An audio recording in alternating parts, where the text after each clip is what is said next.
CONAN Exiles is an open-world survival game in which you use the freeform building system to craft yourself a village or city, which you then use as a base to fend yourself. In order to dominate your enemies, you're going to need to create a safe location, a place that you can store weapons, supplies, a place which you decorate and you invite your friends to show off, a place where your clan can gather to discuss their war plans. Building is a very important aspect of the game because it is the main way to secure your goods. CONAN Exiles has a really nice freeform building system. Basically, we've tried to create a building system which is as flexible as possible. That means that it allows you to build buildings almost anywhere. One of the cool features that we have is that you can build a house on a mountainside if you want.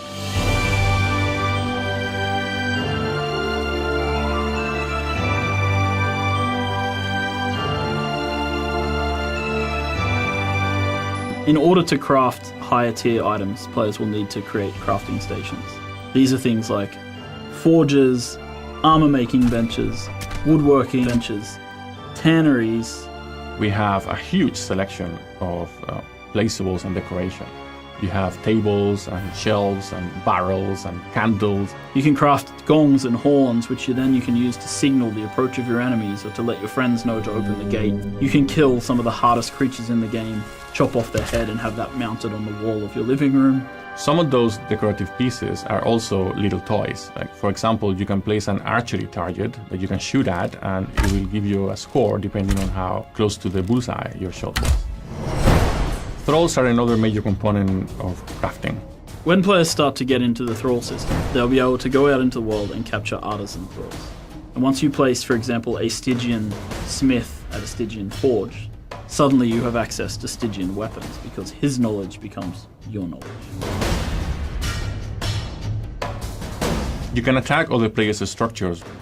Depending on the tier of the structure you're attacking, some weapons are going to be ineffective. You can also craft explosives that you can use that affect all tiers of building.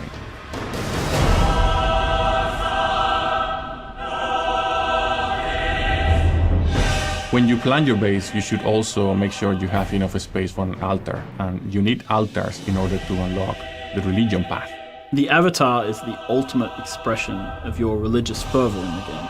When facing enemies with the ability to summon avatars, it pays off to think on your base layout carefully.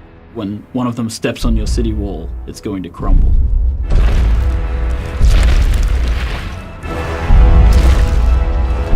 They say home is where the heart is, but in CONAN Exiles, home is where you keep the hearts of your enemies.